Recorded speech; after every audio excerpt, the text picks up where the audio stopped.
Hi, welcome to this quick unboxing for Deckbox Dungeons. This tiny small box, as you can obviously assume from the title of the game, this all fits in a deck box. But the cool thing is that it's an actual dungeon crawler in a very compact and portable format, and that's one of the cool features about the game. So let's open the game, this small deck package. This is from Mariah, the company that produces this game. It all ships in this very small and very light and easy to carry around deck. So let's open it and see what's inside. First of all, let's see that the game is for 1 to 4 players. Actually, it's for 1 to 2 players. Also plays very well as a solo, but if you want to play 3 or 4, you need to combine 2 of those boxes. One session lasts around 30 to 60 minutes, but the cool thing is that it comes with an application that you can download for free. You can also do some print and play if you are not keen of using tablets and smartphones, etc. But it's actually a real cool software that helps you identify which mission you're playing, you know, where to position the different bad guys that you encounter in the dungeon as you go deeper and deeper, and which tiles to open. Yes, this tiny box has tiles, exactly, in the form of cards, that is, but it's actually looks like a very small dungeon crawler when it's settled on the board, on the table.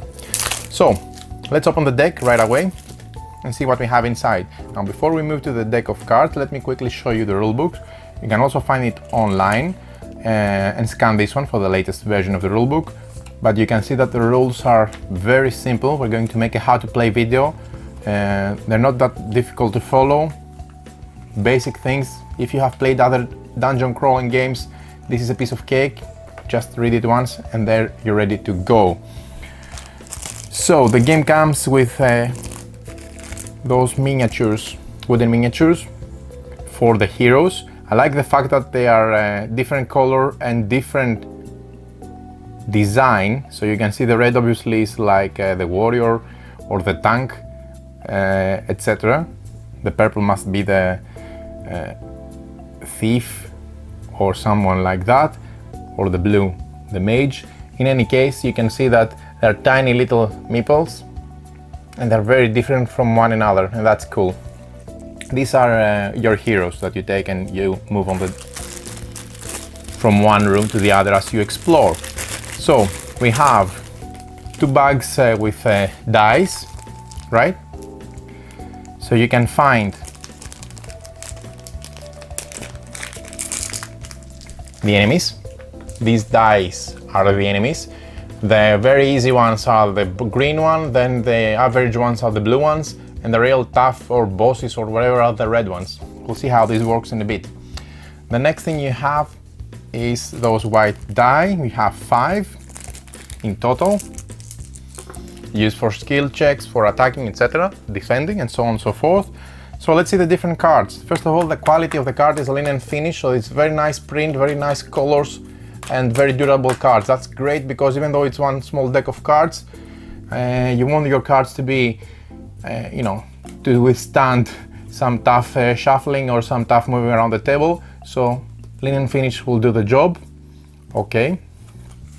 They are a bit of mixed, so what I'm going to do is I'm going to separate them based on their back, and then I'm going to come back and tell you what each card does. Okay, we have the enemies, the basic equipment, some tiles. You can see them as they go around. These are special ones. Yeah, these are heroes, starting equipment, trackers, tiles, market items, class or orientation, how you call it, more hero, more starting equipment. The quality of the cards is very nice. The way I'm separating them, you can really feel the cool finish they have, and that's great. Very good quality. These are enemies, more tiles, more items, classes, monsters, hero, monsters reference, some more tiles, and this equipment. So there you have it. These are all the decks that you have in the game. So let's go quickly and see what's what. Okay, so first of all, this is a tremendous use of the back side of each card, because you see these are this equipment. We have 4 heroes that our players can start with, and on the back of their cards are 4 different heroes. So that's very cool because you have 8 options right away. So this is 1 and then 2, another one, and the back side. The art is very nice, very cool art. The statistics on either side are very easy to differentiate, the numbers to read. The health is at the bottom, the title is on the top.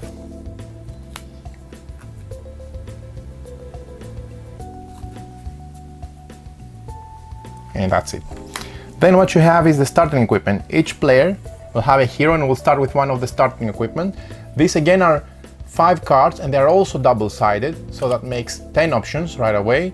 So you can have the sword and shield, or the hammer, the daggers, or the longbow, mace and shield, the battle axe, and you get the idea. Lots and lots of equipment. I like the fact that you're going to have only one, so depending on which phase you have, it's going to be either the staff or the lighting staff or the frost staff, depending, for example, which side you choose, but when you set up your character, but you have lots of options for replayability purposes, and that's great. Then it's your orientation, if you're going to be a wayfinder or an allsword, etc. Lots of different special abilities, and these are 8. Berserker, Elemental Mage, Wanderer, and Monk. These are 2 special cards, runes, that you're going to locate depending on the mission. This is your reference card, which says how you attack melee, range, and what is the reach if you have this ability, and the reference of how the turn goes. Very cool. We've seen the heroes. These are the monsters, and this is also cool. You have a big boss with a red die. This guy plays with this die. You're gonna see the dice in a minute. And it can be Riptooth on this side, this is the big boss, or the Lich Overlord, you can see here, the Lich Overlord, or the Riptooth, and as I mentioned before, these are the die that they're rolling.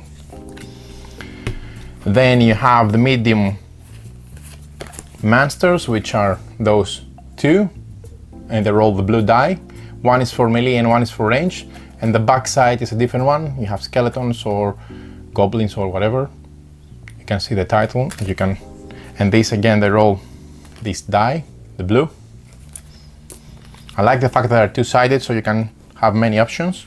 And then you have the light monsters, which are these, the green one, again 1 range and 1 melee. And again, they're 2-sided as well. Obviously, they do roll those die. So the dice are very small, but they are the perfect size actually, because they need to fit on these tiles, because they represent the monsters and the enemies that they move in the dungeon while you explore and open new rooms.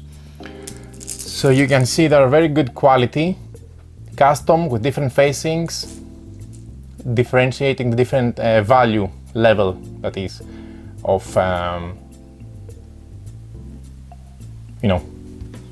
different type of monster, etc. And I really like how these dice look like. Then you have your normal D6 for attack and defense purposes, plus some skill checks that you're going to do throughout the game, depending on when the game will dictate you to do so.